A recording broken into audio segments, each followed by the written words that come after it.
Om Mukam Karoti Vachalam Pangum Langhayate Girim Yatkripatamaham Vande Paramananda Madhavam.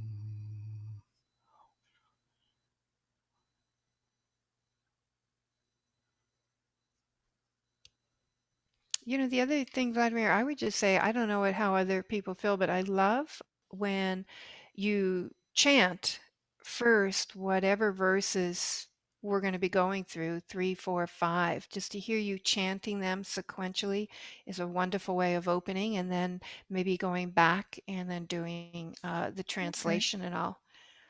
thank you. I will do that. Jnanena tu tata jnanam yesham nashitamatmanaham tesham adityavad jnanam prakashayati tatparam tadbuddhayastadatmanas tannishta tatparayanaham gacchantya punaravrittim jnana nirdhuta kalmashaham Vidya Vinaya Sampanne Brahmane Gavihastini Shuni Chaiva Shvapake Panditah Samadarshinaha Ihaivatayarjitah Sargo Yesham Samye Sthitam Manaha Nirdosham Hi Samam Brahma Tasmad Brahmanite Sthitah न प्रहृष्येत् प्रियं प्राप्य नोद्विजेत् प्राप्य च प्रियं स्थिरबुद्धिरसम्मूढः ब्रह्मविद् ब्रह्मणि स्थितः. So from 16 to 20, jnanena tu tada jnanam yesham nashitam atmanah tesham adityavad jnanam prakashayati tatparam. By those whose ignorance is destroyed by knowledge, for them the knowledge is like the sun illumines all the highest being. So it actually confirms with Sri Aurobindo's definition of jnanam as self-realization. Jnanam is that knowledge which is more subjective experience than vidya. Vidya is something which is a discovery. Jnanam is more subjective state of consciousness. So with the subjective realization, one destroys non-subjective realization, or how to put it, subjective non-realization one destroys. Ajnanam. Yeah. I'm trying to follow the same kind of pattern. So there are many people who know many things, yeah, but it is not really the knowledge in a way. It's an information skill, some kind of habit, habit to react, habit to answer, habit in the language, in dogmatic. It's not really the knowledge. Real knowledge is always related to that spiritual self-finding, as Sri Aurobindo defines it. And that spiritual experience, as he defines spirituality, you remember how beautifully it's not the dogma, it's not the philosophy, it's not the religion, it's not even those higher kind of states which we usually consider to be some spiritual knowledge. It is something else. It's an opening within the consciousness to perceive always the truth in a fresh way, yeah, in a new way. And that kind of constant opening or that realization is jnana. Jnana gives us access to the knowledge constantly in every moment of time. It is not something which you have, which you carry, or which you may have in your pocket and get some formula and give this formula to others. That is not knowledge, not jnana at least. It may be vidya, Veda, But jnana is the capacity of our consciousness to be open and to recognize the truth always in you. You know, that sounds a little bit like Uritam in the Rig Veda, this kind of dynamic, ever unfolding truth that we're experiencing, and not kind of the static state of what we know. Would you say this is similar? Jnana is similar to Yes. Uritam? Rhythm is that dynamic truth which is to be recognized by jnana. Yeah? Jnana is our subjective state, whereas rhythm is constantly present, only we do not have the capacity to see that dynamic truth. That everything happens here in accordance with the dynamic truth.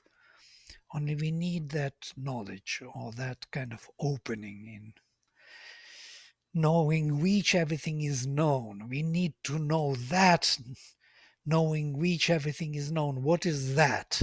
And that is the opening. It's a subjective state of consciousness. You cannot know something like an information because we already have all the information. It doesn't help, so to say. We know that everything is the divine, so it doesn't really do the job totally. Yeah?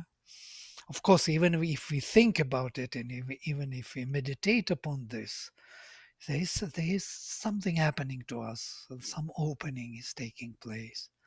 And then from there, that knowledge comes. So what I want to say, knowledge is always fresh, always new, always comes to us and leaves us. Knowledge can come to us, the state of knowledge, and can leave us any moment. In this moment, I can be very knowledgeable. 1 minute ago, I was knowledgeable. Now I'm becoming dogmatic again, drifting towards the mental kind of formulation of things. And then I lose that contact with knowledge. Again, I have to refresh, open up myself. Again, I have to agree that I do not know. This is the ground. I don't know. I want to know. This constant aspiration to know and knowing that you do not know, calling for knowledge. And then it comes. That, that is the capacity of jnana. Otherwise, if I know everything, then and I can tell you everything, but there are people who speak the truth, but it sounds like very ordinary and there is nothing. Yeah? We can speak the truth without really being true. This is the problem. Yeah? Because once the mind is possessing the formula, it thinks it knows. It doesn't know. It's just a formula. It's only the finger pointing to the moon. That finger doesn't do the moon. You need the moon. So tesham, in them, or for them, aditya vajnanam, the knowledge, that opening or that fresh consciousness like the sun illumines everything, all the higher states of consciousness. So it's like the sun illumining everything. And then you start seeing.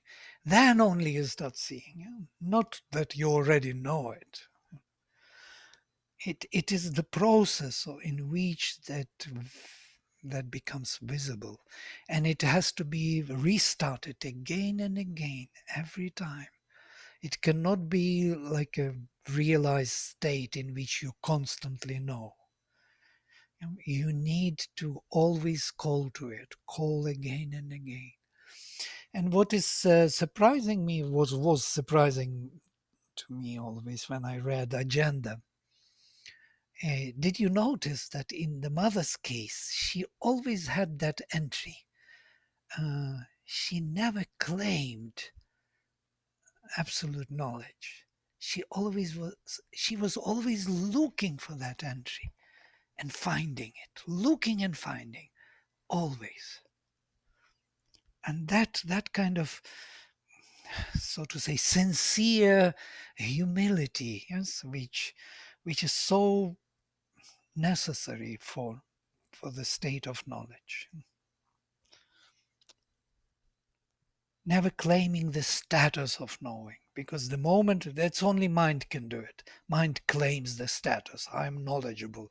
I did so much, studies. I know everything. I know by heart all these texts. I know this. What do you know? Tell me. And where will I be then with this knowledge? Nowhere. I will be an idiot, total. This is not the knowledge to know. You cannot possess it. You cannot sell it. You cannot buy it. You cannot manipulate it. You cannot do anything with it. Only for the subjective use. You can use it to open up again and again, to think, to dwell on it. And so this is jnana. Okay, exhausted the topic already. Tad buddhayas tadatmanach, tan nishthav parayanach. This is exactly what we were talking. Tad buddhayach, thinking about it or dwelling upon it, opening to it. Tadatmanach, constantly putting oneself onto it, orienting the whole self towards it.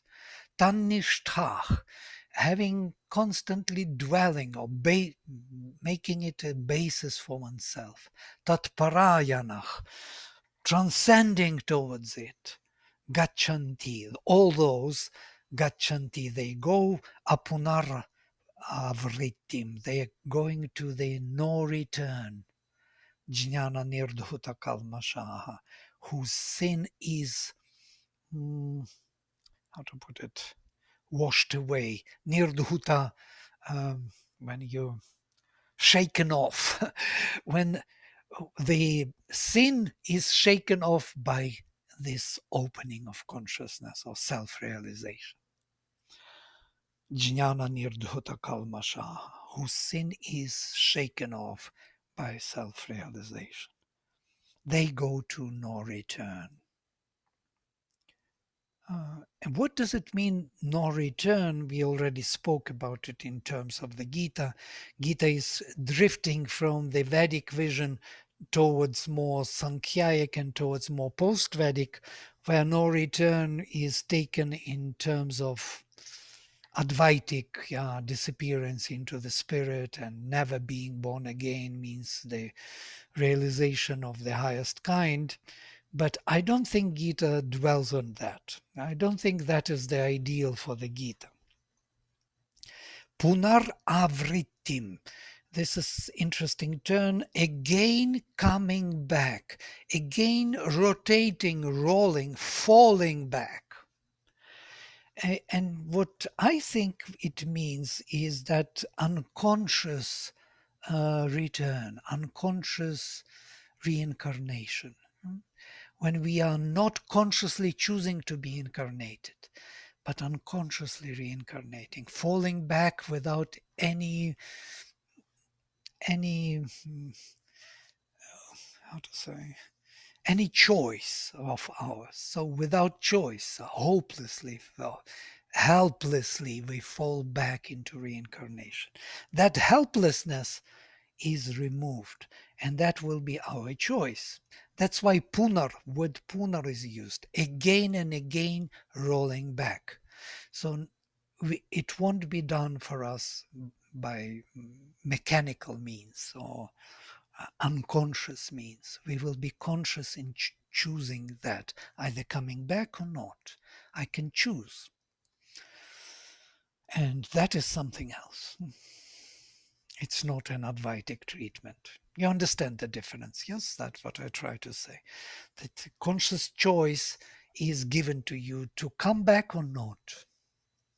And it seems too when they say their sins are washed by the waters of knowledge. So their sins could be any karmic effect or retribution is washed away when there's self-knowledge, when there's waters of knowledge, inner Right, knowing. right. Right, karmic consequences. Kalmashach is this word was used already from the first chapter onwards. It is that calamity, that kind of mixture, misplacement of things, that which is blocking, clogging the dynamic truth. The dynamic truth knows the procedure, knows the right position of each thing in time and space. And kalmasha is that which creates the calamity, clogging, misplacement. And that misplacement is what we call sin. Um, because in that misplacement we get that selfishness because we want to survive, and in spite of all those things around us which are so not favorable for our development, and because they are not favorable we are fighting with them for our survival. And from there that sinful idea is coming in, that we want to survive against others. We see ourselves as separate from others. We are dearer to us than others. As Shubinu says, there is no other sin but selfishness. Selfishness is the only sin. That me is more important than the rest.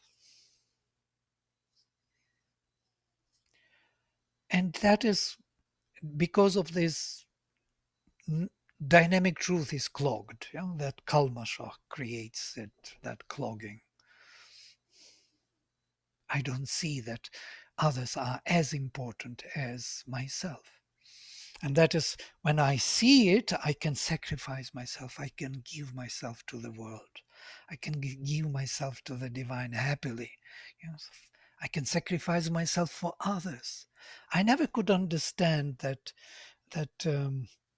in the movies that people are fighting for their families and ready to kill other families in order to, for their children to survive. But this is my daughter, so I give away somebody else's daughter. I just recently watched the movie and there was a choice, my daughter or not my daughter. So not my daughter was given away for the sake of my daughter to be saved.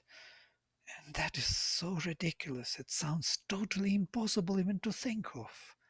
I understand the attachment, but if you look at into the eyes of this being who is looking at you, who is somebody else's daughter, so how can't I see this, that somebody else's daughter is as dear to the divine in myself as my own daughter?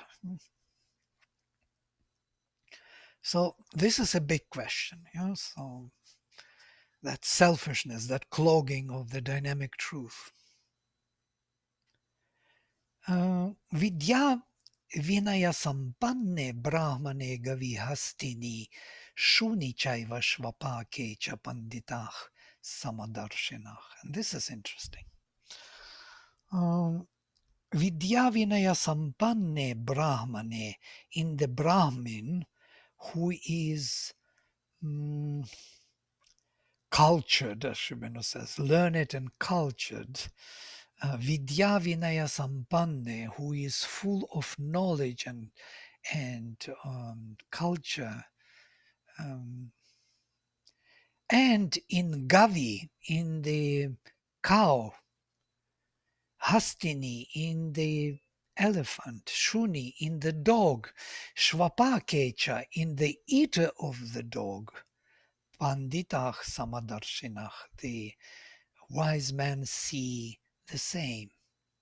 They see in every being the same presence of the Spirit, of the divine. They see in the Brahmin, who is cultured and educated and full of knowledge, and in the cow, and in the elephant, and in the dog, and in the eater of the dog, which is very important issue for Indian tradition, because the eater of the dog is the lowest part. It cannot be. It's like outcast already. Mm. Koreans, yes, those who they eat the dogs. They see the same. You Excuse know, me, Vladimir. yes. In Vinaya, in this context, what's mean? What is the meaning of Vinaya Vinaya? is obedience, or what do you call it? Humbleness, humility. Vidya Vinaya Sampanne, in the Brahmin who is full of humility and knowledge. Sri Aurobindo translates cultured, but it is humility.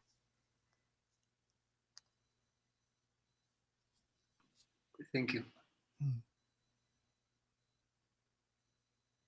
Yeah, it's always welcome. The terms, we can dwell on terms because they're important. They're chosen by Krishna for the purpose of showing the difference between different. There was a beautiful story in Buddhism about someone who was looking for Buddha, and he was told by his teacher to go to bazaar and tell everyone that he has on his shoulder Buddha, that he carries Buddha on his shoulder. So he went to that bazaar, to the place where all the folks are gathered, selling things and so on. And he was shouting, "Look, I'm carrying Buddha on my shoulder." And everybody was frightened and was disgusted with him. "What are you saying? On your shoulder there is this dog full of disease, yeah, skin diseased dog you are carrying on your shoulder. Why do you say that it is Buddha?" And then there is the end of the story, and everybody saw what they deserve to be. This is something very interesting from Buddhistic point of view, because here we can see the same treatment of there is nothing in this world which is not coming from that source of the divine and has to be seen and treated as the divine.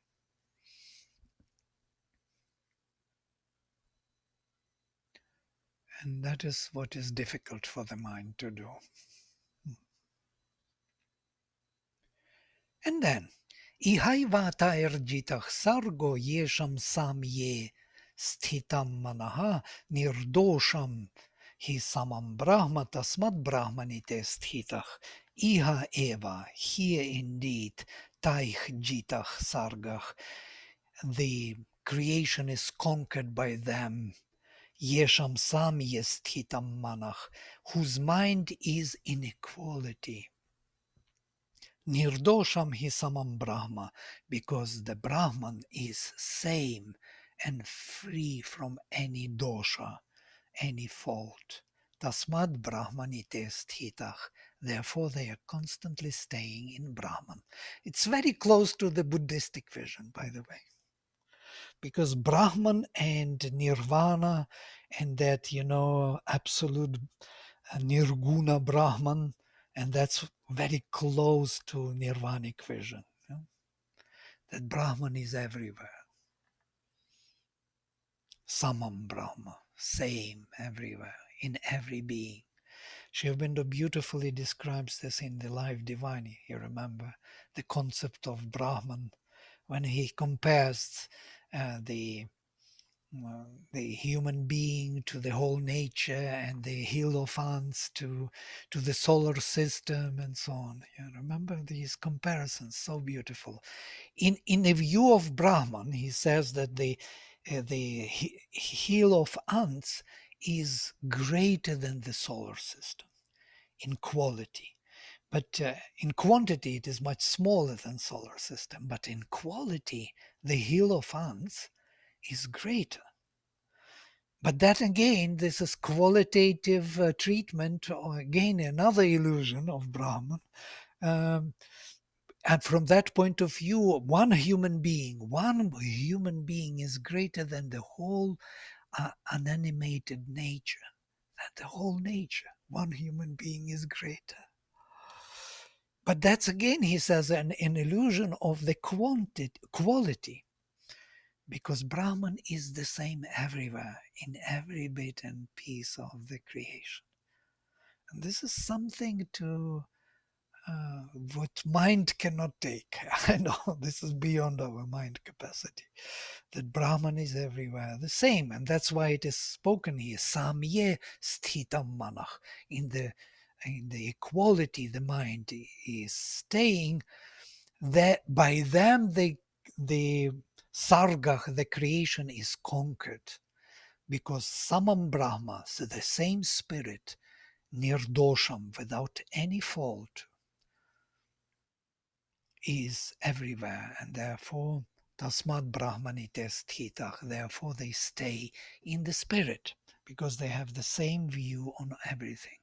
So this equality is the key to the realization of Brahman, which is quite interesting, because we have that equality, yeah, in within 12 qualities. And I'm ending with the number 20, where I will stop. Na prahrishyet priyam prapya, nodvijet prapya cha priyam, sthira buddhira sammodhah, brahmavid brahmani sthitah. He should not be happy, or he should not rejoice, having reached the dear to him, not dvijet, he should not shrink, having realized something which is not dear to him. Sthira buddhi, whose mind is steady, or steady is a good word. Brahmavid, knowing Brahman, Brahman is sthita, he stays in Brahman.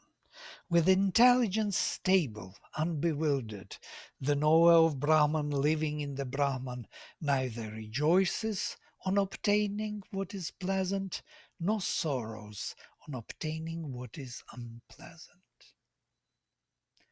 And this is something to think of, because when we realize something which is unpleasant for our vital, mental, physical being, something difficult, something disturbing, something painful. Painful means excessive in the delight, where the delight cannot be perceived because of narrow consciousness. The consciousness behind, which is Brahmanic, which is viewing everywhere the same presence, can liberate us from that choice of shrinking or being excited, receiving some happiness. It looks like a boring life for the vital being, but it is not. It is totally a different state of consciousness, much higher, much more intense, and much more beautiful and free in every way. But until we realize it, feel it, or experience it, we can't totally agree with this. Something in us, some vitality in us, still trying to take advantage of our life here and come in and experience itself. Again, the same story. I'm speaking from my side, not on your behalf. Okay, I will stop here. And so welcome all your questions or observations, experiences, please. Rather, observations and experiences.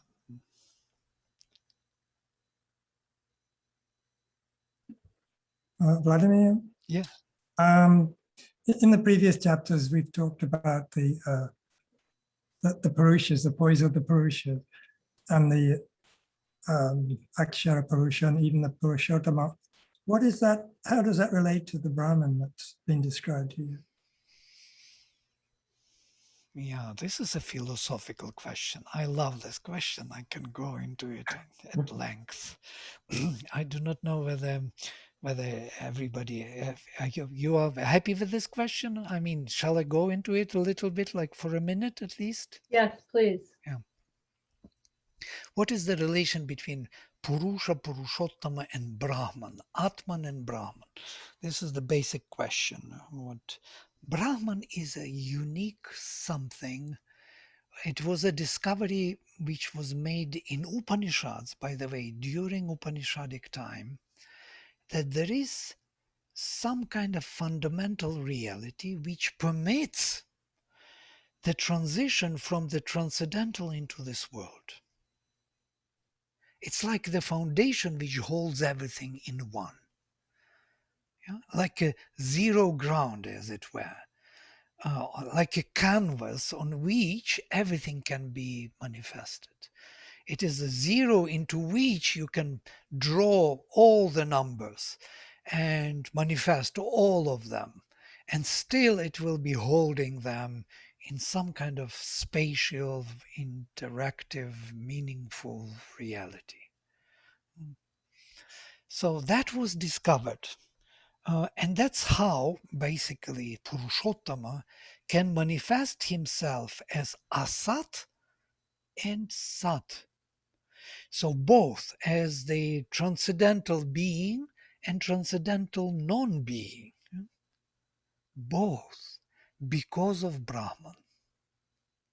Brahman is a spirit which holds this capacity of Purushottama to manifest himself as Nirguna or Saguna Brahman, we call it.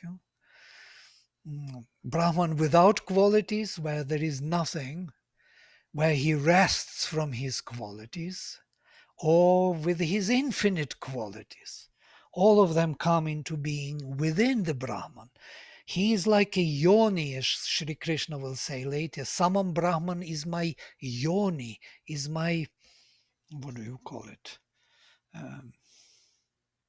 Location into which I cast is my womb, or the bosom into which I cast my seed, from which all beings come into being.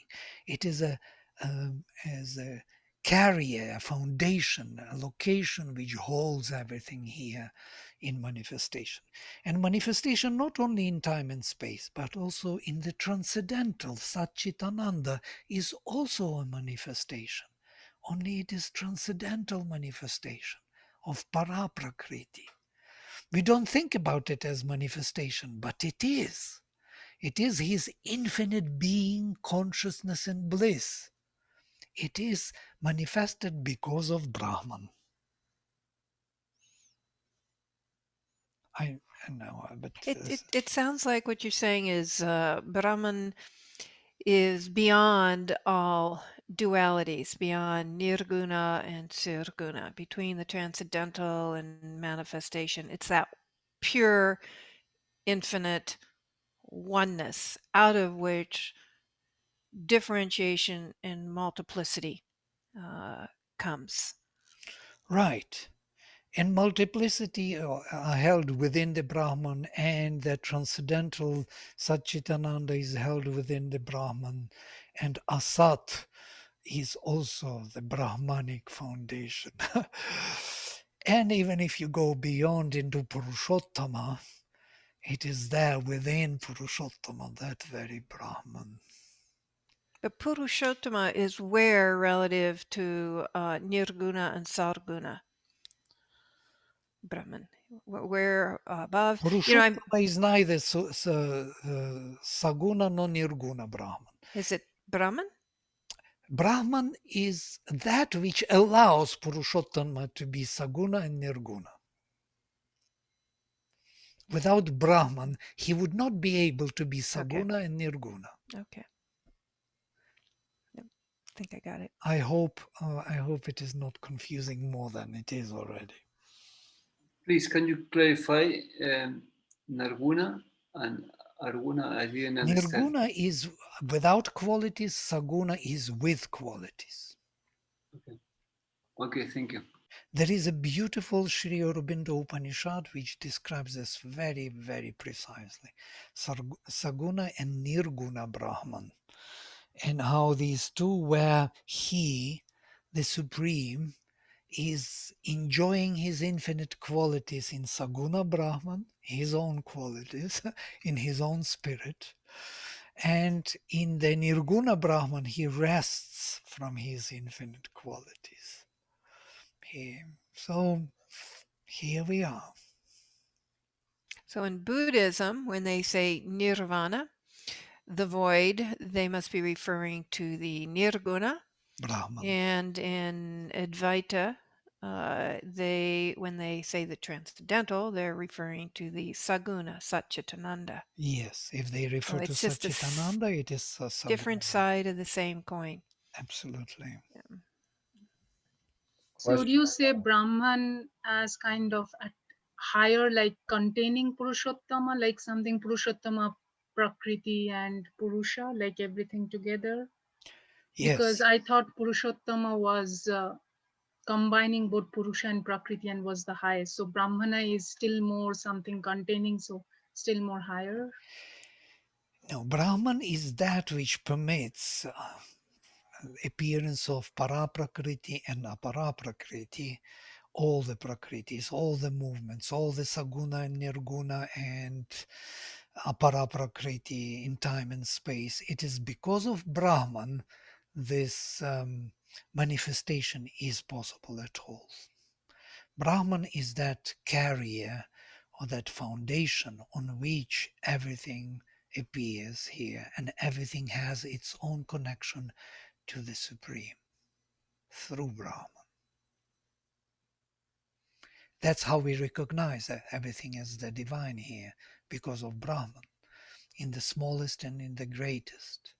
As Sri Aurobindo beautifully speaks in Savitri, when that is realized, then the smallest seemed divine, and the greatest looks like dull and lost, has no meaning. The greatest may have no meaning if that is not perceived, but when that is perceived, then the smallest seem divine. So, because the divine is everywhere, and Brahman is that which reveals the divinity in everything. It connects us to the source immediately, to the Supreme, to the Purushottama. And that is the secret realization of the Upanishads, why they speak about Brahman non-stop, because that is the link. Would Brahman be equate to guru? Yeah, why not? If he leads you to Brahman, then yes. Okay. And I guess on a tantric thing, and just correct me if I'm wrong, Vladimir, but we have this transcendental kind of, the creation, the sustaining, the dissolution, the 5 acts of, the concealment, and then the grace, which I'm hearing the grace part would be the Brahman to pull back the concealment into the awareness of it. But where also would we consider Brahman to be having an actual form in an actual loka that we could propitiate, offer food to, and have it be received and all of that? Where in the tradition is that tantric, or are we not there? I'm fascinated by that. If you go to Taittiriya, for example, Brahmanandavalli or Bhrigu you will see that Bhrigu realizes Brahman from stage to stage. Annam Brahmeti Vyajanat. He realized that Annam, the matter, is Brahman. Can you imagine? Matter is Brahman. Then he prano brahmeti vyajanat. Then he realizes that prana is Brahman, the vital force. Mano brahmeti vyajanat. Then he realizes that manas is Brahman. And look at the definition, how it is done. Annadhyeva khalvimani bhutani jayante. Because indeed from anna, from matter, all beings come into being. Annena jatani jivanti. And being born, they live by matter. Annam prayanti abhisam vishanti. And into the matter they go after death. That was the definition given by Bhrigu to him by Varuna, his father, given from where all these beings come, by what they live, and into what they go. That is Brahman. Now, if you apply this, you will see that he is matter, he is prana, he is mind, he is super mind, and he is transcendental ananda. Ananda dhyeva khalvimani bhutani jayante, because from the bliss all these beings are being born. Anandena jatani jivanti, by the bliss they live. Anandam prayanti abhisamvishanti, and into the bliss they go after death. This is, just look, all the levels to the transcendental. From this world, from the material world to the most immaterial transcendental, all the Brahman. So where is Brahman? What is Brahman? It is from where all these beings come, by what they live and into what they go. That is Brahman. You know, I think in thinking about what you were saying, Bill, I think I don't know anywhere, probably in the Upanishads, so somewhere, that we really develop a relationship, right? A devotion to Brahman or Brahma. It's normally one of a personality, right? It's normally Vishnu or Krishna, whatever. And this is a manifestation, right? A different personality or a manifestation of Brahman. So that personality and that devotion, I don't ever recall seeing happening at this Brahman level. We normally pull Right. out, a particular godhead or a particular personality for devotion. Brahman is not a personality, and Yeah. that is there are several words which have different connotations or meanings. Brahman in the neuter, Brahma, yeah, is the spirit. And that's what we are talking about. We are talking about the spirit, not about Brahma as a creator. Brahma in the masculine gender, Brahma with long R, is Prajapati actually. Brahma Swayambhu, who is born from Vishnu's navel and created all these worlds in this manifestation. That is the one of the personalities, yes, which came into being, whom we worship as Brahma, as a creator. Guru Brahma, Guru Vishnu, that is that Brahma, yeah, with long R. But Brahman, in neuter, it is something else. It is that spirit, yeah, which is beyond Brahma. Brahma is only a partial manifestation of that Brahman. So we speak about that as a spirit, not as a priest, not as a creator, not as a, because there are many words, not as a Brahmanach, as a part of the caste of Brahmins who learn the Vedas, because Brahman in the Veda is the hymn, the word. And from here, Brahmanaspati is the one who carries the word. So it's a bit, it's a long history of the word of Brahman in the philosophical literature, starting with Brahma as the hymn, the word from root brih, to grow, and Brahmanaspati, Brihaspati is the Lord of the divine word, and then finally coming to Brahman in the Upanishads as a spirit which holds everything, which is a bit different. It wasn't there in the Veda in that form. Yes, So, Siegfried, you are waiting to ask for. Oh, so sorry. Go ahead. so, Yes, thank you. Sorry. so Please go. Vladimir, Yeah. Vladimir, I have a quick question. When we do the food prayer, Brahman, Pranam, Brahma, Havir, that prayer, Yeah. are we actually invoking the Brahman or Brahma? Brahma is as a spirit. Yes. We are invoking Brahman as a spirit when we do the food prayer, right? Right. Yeah. Yeah, thank Because that is the carrier of all, not Brahma as a creator. It's you. kind of unnecessary to invoke when we do the food invocation. We need the support all the levels of the spirit. Yes. Okay, thank you. Yeah, Siegfried. In terms of manifest and unmanifest, or Prakriti and Purusha, Brahman is all together.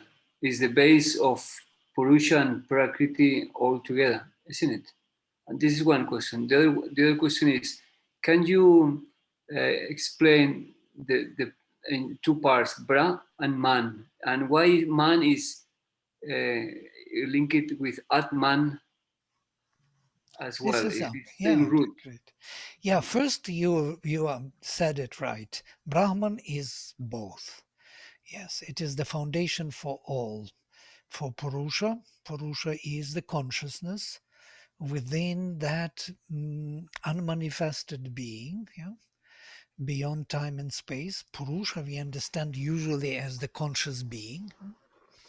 And all the devatas, adhidaiva is Purusha, all the faculties of consciousness, such as seeing, hearing, speaking, thinking, which we are using now intensely, are coming from Purusha. They are representatives of consciousness, Purusha.